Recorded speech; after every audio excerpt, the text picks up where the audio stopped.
অধিবেশন ডেকে সংসদে এই আইন পাস করতে হবে। তার আগ পর্যন্ত আমরা রাজপথে থাকব।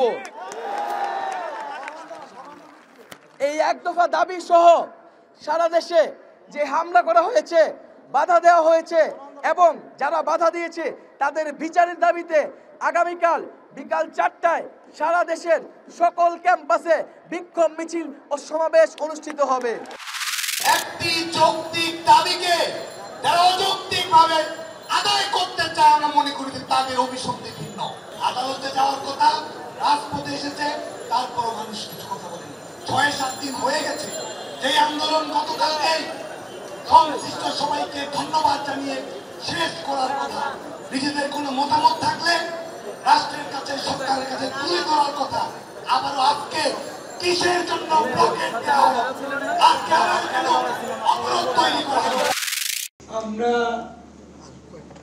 পরিষ্কার বলেছি যে রাজনৈতিক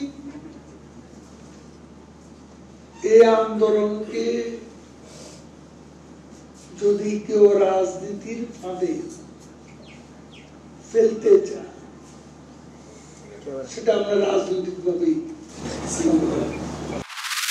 যাদের নিয়ে আমরা গর্ব করি তারা যেন এইখানে কষ্ট না করে, তারা যেন কোর্টে যে নির্দেশনা দিয়েছে তাদের যদি কিছু বলার থাকে তারা যেন কোর্টে তাদের উপস্থাপন করে তাদের নির্দেশ। এই হলো, তারাও যে বসে থাকবে তাদের লেখাপড়া ছেড়ে আর জনগণের দুর্ভোগ হবে, এইটাও যেন তাদের মাথায় থাকে। পুলিশের অ্যাকশনটা কখন আসে?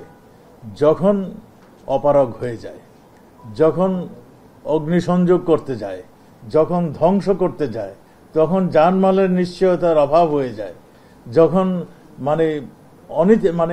অনৈতিকভাবে কোনো সিচুয়েশন তৈরি হয়, সেইগুলি করতে হলে পুলিশ বসে থাকবে।